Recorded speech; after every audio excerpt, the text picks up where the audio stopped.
Hello, my name is Cody Van Beek, and I'll be the first to present on Uberland, How Algorithms Are Rewriting the Rules of Work by Alex Rosenblatt. Uber was created in March of 2009 and rolled out its now famous app in 2010. Born from the economic instability of the Great Recession and the technology movement, Uber flourished in the sharing economy.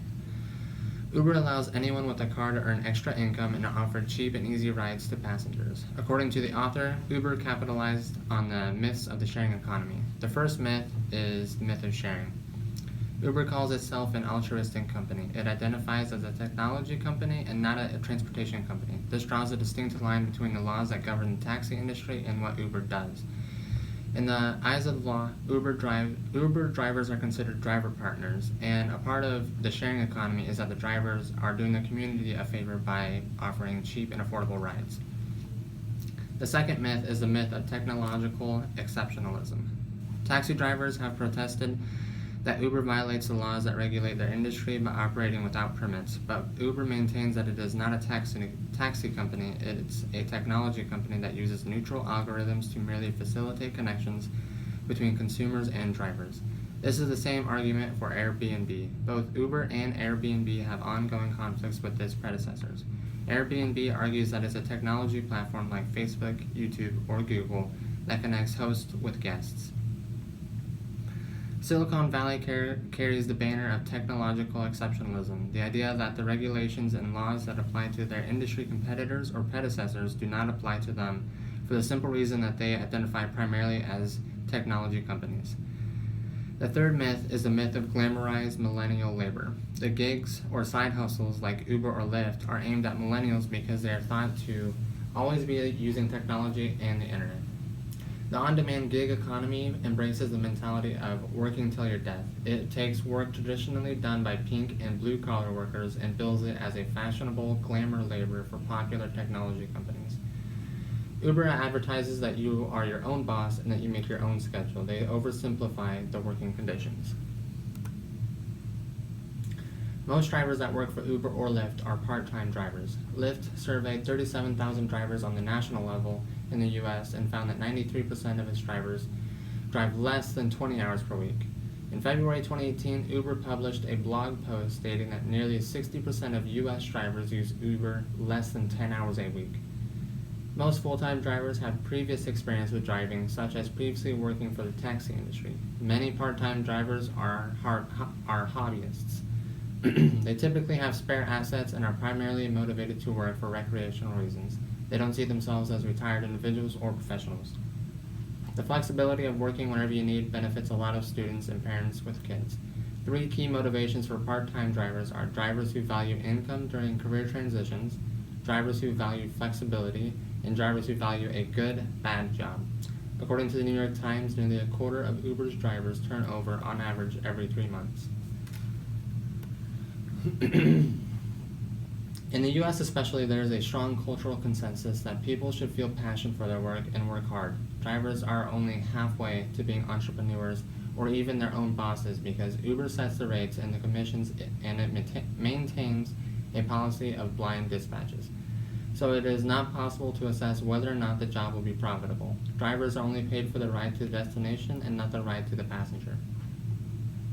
Uber's illusion of driver autonomy is false, and the red flags can be found in the way they control the types of cars that are eligible on its platform, how they set and change the pay rates, controls the dispatch, targets drivers unevenly with incentives, retains the full power to suspend or fire drivers without recourse, and mediates and resolves conflicts at its own discretion.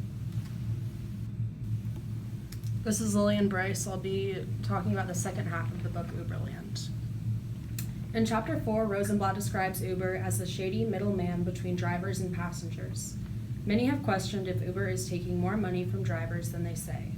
Uber handles money between passengers and drivers, so drivers don't know how much they will earn from a ride until they receive a receipt at the end of the ride. There is no real way for drivers to see how much passengers are paying in comparison to how much Uber pays the driver.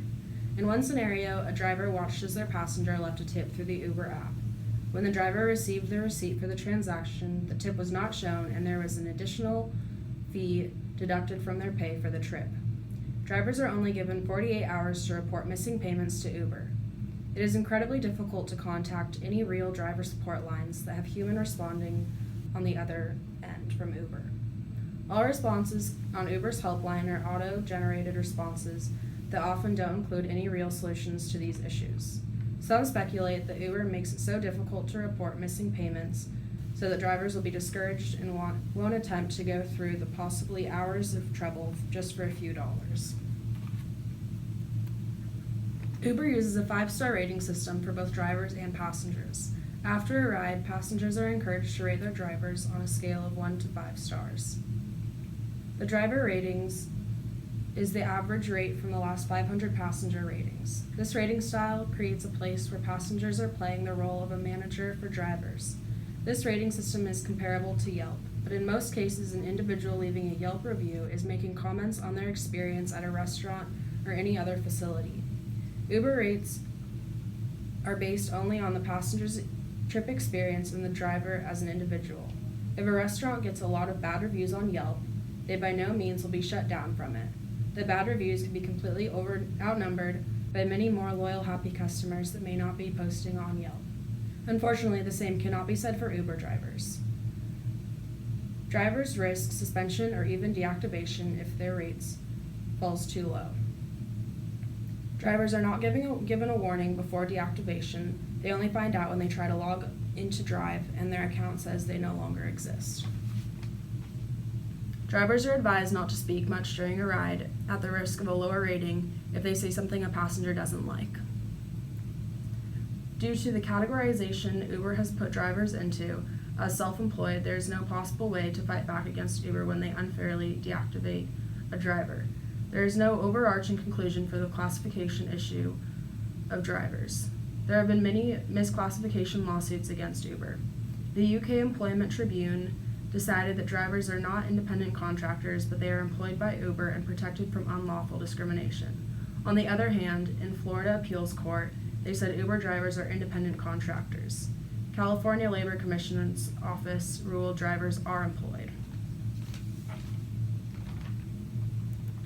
One female of color Uber driver kicked a group of men out of her car after they made racist remarks.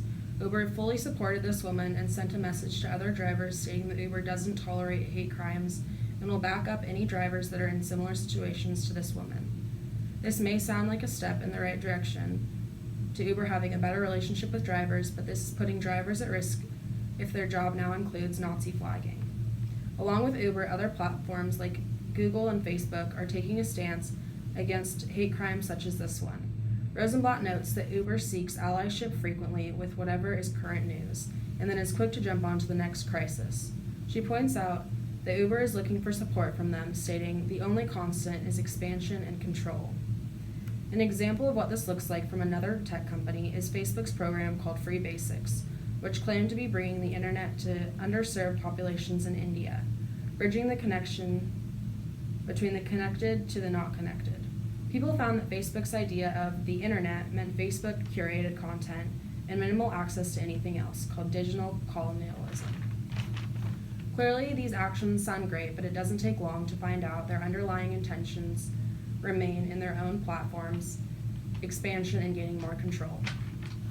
Lastly, we have a video showing the CEO of Uber and his actions towards a driver. Yes? Yeah. All right, perfect. Thank you. Thank you. You have a good one. Thank you. Good to see you. Thank you. Good to see you too. I don't know if you remember me, but it's fine. The new people, the old people, 2010. Yeah. Yes, but legit, but we got 15 So we are reducing the number of black cars on the road over the next 6 months. Yeah, it's good. I mean, you probably saw some emails. I said the email starts in May. It's all about the rating.